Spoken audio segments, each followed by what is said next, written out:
Dear students, welcome in the class of English Literature, paper second, prose and fiction. I am Dr. Sumer Singh, Assistant Professor, Department of English, Government Lohia College. Today we will study the second part of the essay, The March of Mind. The essay is written by Sarvepalli Radhakrishnan, and the essay is very important because the essay tells us about the progress of mind, the development of mind. In the previous class, we have studied the first part of this essay, and now we are going to study the second part of this essay. As I have told you that the essay, The March of Mind, is the speech delivered by Radha Krishnan as the chief guest of the convocation in the University of Delhi. And the essay tells us about the progress of mind, the development of mind, and the progress of mind is very important in our human life as the students who graduate and postgraduates from the various universities and colleges, they learn so many things in their universities and colleges, and after passing out their degrees and their diplomas from the universities, they go to in the society and they serve society as well as the country. So there are so many very important guidelines given by Dr. S. Radhakrishnan in this essay. So let's start the second part of this essay. He says that independent thinking is not encouraged in our world today. So Radhakrishnan lays emphasis on the independent thinking, that in the university and colleges the students develop the independent thinking, and it is very important in our society. But it is we can say that lacuna of the present institutions, that there is no facility of independent thinking, or there is no, we can say, service of independent thinking today in the world. When we see a cinema, we think very fast to keep up with the rapid changes of scene and action. This rapidity which the cinema gives its audience and demands from them has its own effect on the mental development. If we are to be free from the debilitating effect and the nervous strain of modern life, we are to be saved from the assault which beat so insistently on uh, from the screen and the radio, from the yellow press and the demagogy. Defenses are to be built in the minds of men, enduring interests are to be implanted in them. So Radhakrishnan says that in the students, the free thinking, independent thinking, and their development of mind must be there in our institutions, and there should be an emphasis on the development of mind of the students in our institutions of higher education. We must learn to read great classics which deal with really important questions affecting the life and destiny of the human race. We must think for ourselves about these great matters, but thinking for oneself doesn't mean thinking in a vacuum, unaided, all alone. We need help from others, living or dead. So Radhakrishnan says that we need help from the people who are living in this world as well as the people who passed away from this world, but their importance is still in this world, and we should learn so many things from the past authors and the past great personalities and their lives. We need help from the great of all ages. So in this way, we always need help from the great personalities of all ages, all times, and we should read their lives, and we should implement their values in our life also. The poets, the acknowledged legislators of the world, the philosophers, and the creative thinkers, the artists. So Radhakrishnan says that we should study the artists, thinkers, philosophers, and the poets in our higher institutions of higher educations, so that we can develop a free thinking or independent thinking in our career.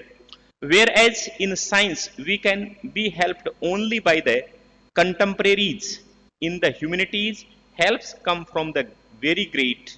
So this is the difference between science and humanities, because the students get knowledge in the stream of science from the contemporaries or the people who are alive in this world, but in the field of humanities the students can learn from the great works of the great writers of the past. So that knowledge is also available for them, and by reading this knowledge they can enhance their mental capacity and they can enhance their knowledge. Yes, at the deepest level of the existence, in the intimation of the nature of the supreme, the economy of the universe, in the insights into the power and powerless of man, the changing scene of history has its focus. The events of history reflect the events in the soul of man. So, Radhakrishnan also gives the importance to the study of history because history repeats itself and so many things are also learned by historical events. If this country has survived all the changes and chances it has passed through, it is because of certain habits of mind and convictions which our people, whatever their race or religion may be, share and would not surrender. So, people of this country share the knowledge of various great personalities, various great philosophers of the past as well as of the present time, and there is no discrimination on the basis of race, religion, and caste. The central truth is that there is an intimate connection between the mind of man and the moving spirit of the universe. We we realize it through the practice of self-control and the exercise of compassion. So we can say that Radhakrishnan also gives importance to the uh, uh, self-control and compassion. So these two qualities should be nurtured among the students in our institutions because self-control is very important to regularize the life or to live the life peacefully. The, these principles have remained the framework into which were fitted lessons from the different religions that have found place in this country. Our history is not modern. It is like a great river which its source back in silence. Many ages, many races, many religions have worked at it. It is all in our bloodstream. The more Indian culture changes, the more it remains the same. So this is the quality of Indian culture that with the passing of time, the culture faces so many changes and so many changes comes into the culture, but still the major qualities and the important qualities of our culture retain always. They remain always. So it is the quality of Indian culture. Yes, the power of the Indian spirit has sustained us through difficult times. It will sustain us in the future if we believe in ourselves. It is the intangible that give a nation its character and its vitality. So nation gets its vitality, gets its character from our culture, and culture is very important. So the cultural studies should be the main aim into our institutions. They may seem unimportant or even irrelevant under the pressure of daily life. Our capacity for survival, in spite of peril from outside, matched only by our own internal feuds and dissensions, is due to our persistent adherence to this spirit. So, Radhakrishnan also indicates towards internal feuds because sometimes we are also disturbed, we are also, we can say, that we face the internal challenges and internal dissections. It means the change in our attitude and change in our ideas, and sometimes internal clash and conflict also create problem into our progress of mind. So we should also pay attention towards all these things. If our young men are to live more abundantly, they should enter more fully into the experience and ideas of race. They should be inspired in their mind and hereby the great ideas enshrined in our culture. So Radhakrishnan says that the great ideas and the great values enshrined in culture should be imparted to the students through our educational system into the institutions of higher education. In attention to our culture, our universities are to no small extent responsible for the increasing unrest among the students. So Radhakrishnan uh, pays attention towards very important thing, that is the unrest among the students. So there are so many reasons by which unrest is created among the students, and he says that we should deal with the unrest of the students very carefully. In recent weeks, Radhakrishnan gives the example of the last weeks or recent weeks, the low-lies activities of some students in some parts of the country fills us with shame and sorrow, and I have had occasion to refer to them and tell the students that by these acts of defiance of authority, they do national disservice and imperil the future of the country. So Radhakrishnan says that the unrest of the students sometimes invite danger, sometimes invite risks to the country as well as to the society, and they also endanger the national property, national value, as well as they also endanger their own career and life. So the student unrest should be tackled with very care and very diligently. They do national disservice. He says that by the student unrest, they do the national disservice.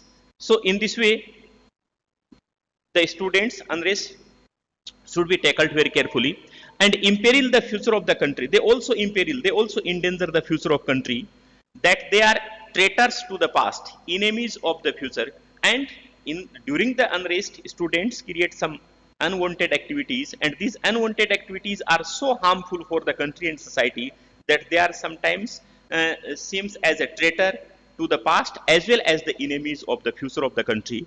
Today, I propose to point out that what we should do improve the atmosphere in the universities. Students are not trained to approach life's problem with fortitude, self control.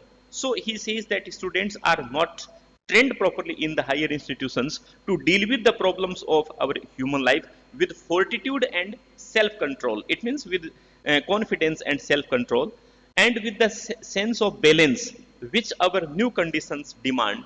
So a sense of balance is also a demand of our new condition in the world, because nowadays society is changing very rapidly and there are so many problems students face in our society. So the new demands and the new circumstances also, new problems and new circumstances also demand a balanced situation from the students.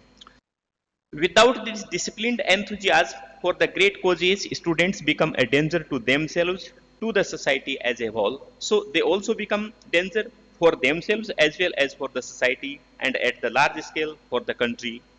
This approach is encouraged by the study of our classics. So Radhakrishnan gives importance to the study of our classics. So the classical subjects and classical tastes should be taught to the students to inculcate such quality.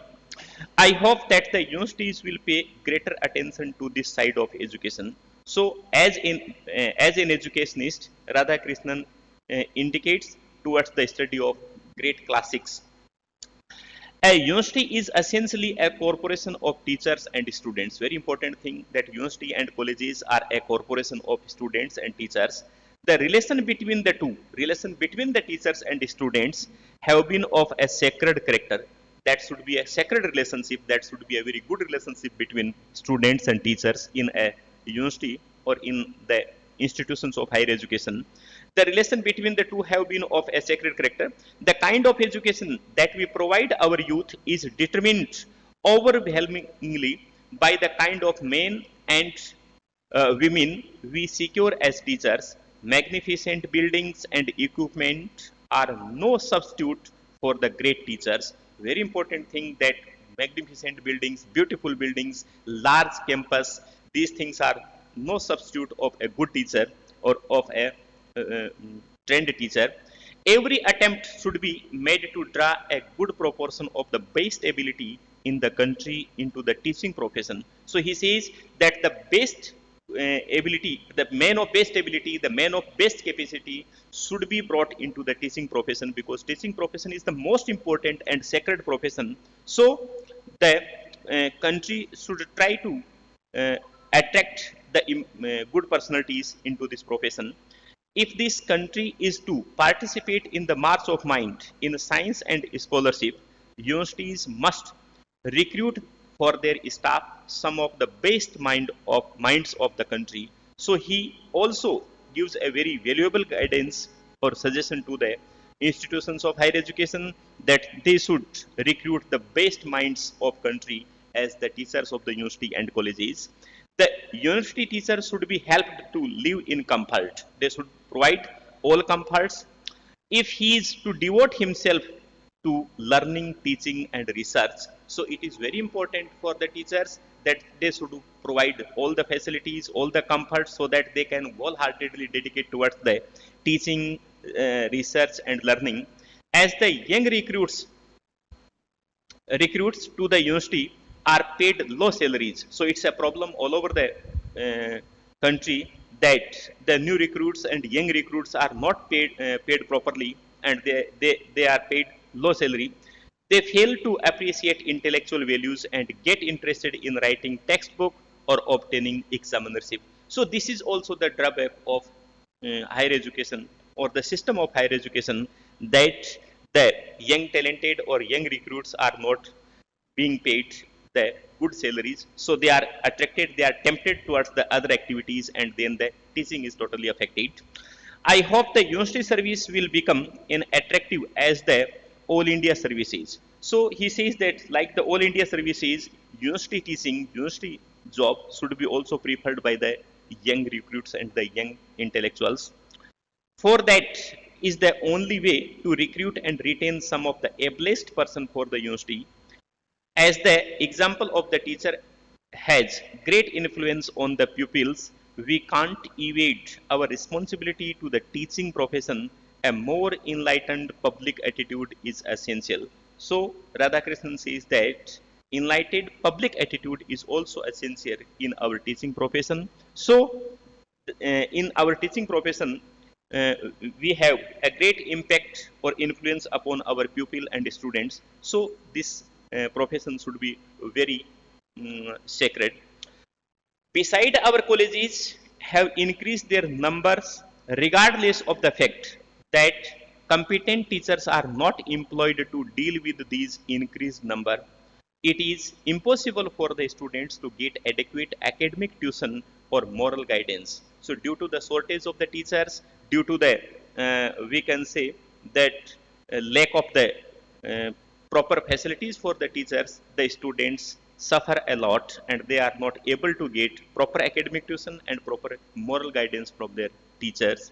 Some of the educational institutions have become commercialized. So it is also a great problem today that educational institutions have become commercialized and their aim is to earn money and adopt the shift system as in the factories. So like the factories, they also adopt the shift system, and this is a very great drawback in our field of education or especially in the field of higher education, because institutions of higher education are not uh, like the factories and they can't be treated as the factories. If the results are unfortunate, we have ourselves to blame. There is nothing wrong with our students. So Radhakrishnan says very important thing that there is no we can say drawback of the students. There is no there should not be uh, should not the students blamed for it. What is wrong is the system, because the wrong is with the system and the lacuna, the drawback is with the system, not with the students. So we should improve our system of higher education and we should pay proper attention towards the system of our higher education. Living conditions in the universities leave much to be desired. True education needs conversation, debate, exchange of opinion and thoughts with friends with whom we can speak and listen easily. So Radhakrishnan also gives importance to the exchange of opinions or the exchange of thoughts and conversation and debate into the field of higher education, so that the students can uh, inculcate the better quality of debate, thinking, etc. Yes, and all these things should be performed sympathetically without any fear. But are the opportunities for these adequate? Again, there is no adequate provision for games and other corporate activities. So it is also a drawback of our higher education and the in the or of the institutions of higher education, that uh, corporate activities are also not performed properly in these institutions. There is no reason why students who are physically fit should not be encouraged to join National Cadet Corps in large numbers. So he says that the students who are physically fit, they should be encouraged, they should be motivated to join the National Cadet Corps and other activities of corporate life and the social service. Membership of the corps foster a habit of discipline, teamwork, and dignity of labor, because these other activities, or we can say that activities like National Cadet Corps inculcate the habit of discipline, self-control, teamwork, dignity of labor among our students. So we should pay attention towards these activities also, and we should motivate our students to take part in a large number in these activities so that they can build their career better. He says that I regret to say that the schemes of development adopted by the center and the states don't pay adequate attention to to these most important of all these problems or all these activities. So it is the problem all the level, at the center level as well as at the state level, that proper attention is not paid towards these things.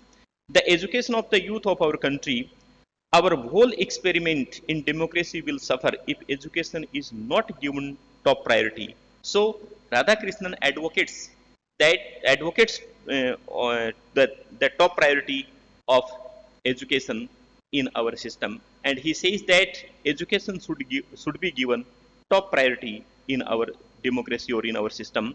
The future leadership of the country will be imperiled if university education is allowed to deteriorate for lack of financial support.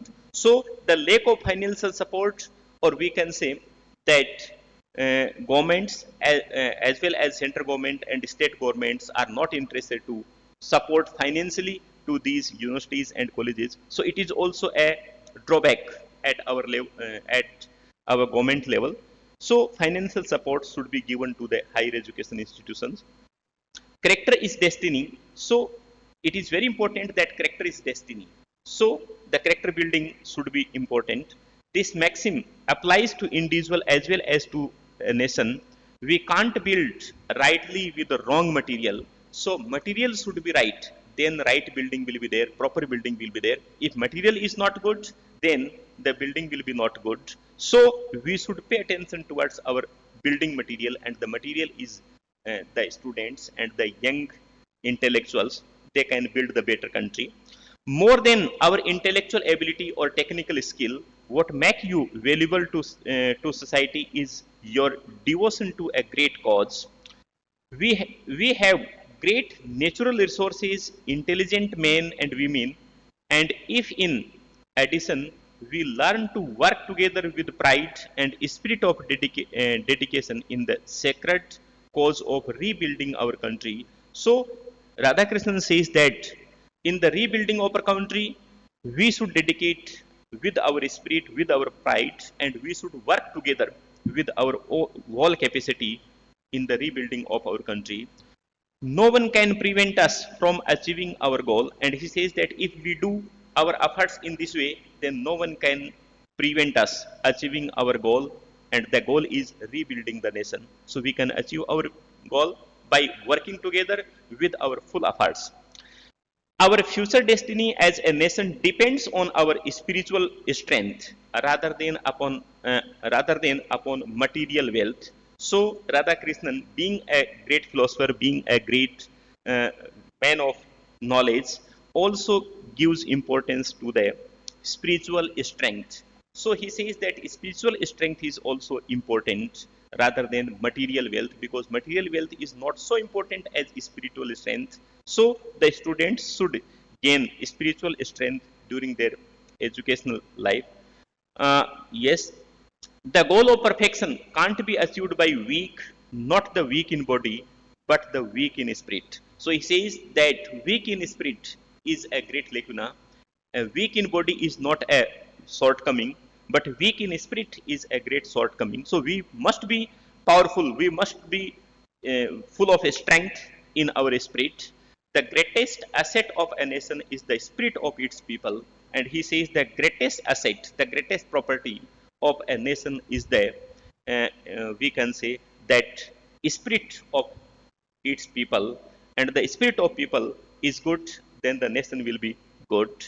if we break the spirit of a people, imperil their future. And he says that if we break the spirit of a person, if we break the self sense of a person, then it will imperil the future, it will endanger the future of the country. If we develop the power of spirit, our future will be bright. And he says that if we develop our power of spirit, then our future will be bright, or our country will do a progress. So in this way, the essay is a speech delivered by Radhakrishnan at the occasion of convocation in a university, and he addresses to the students who are getting their degrees, their diplomas from the university. And he says that there is a great responsibility on their shoulders to serve the country or to serve the society. And this essay is an advice to the students who are entering into the social life. And he says that you have to serve the country and society as a build as the builders of the nation. So in this way, the essay is complete, and I thank for patient listening. And in the next class, we will study the next essay.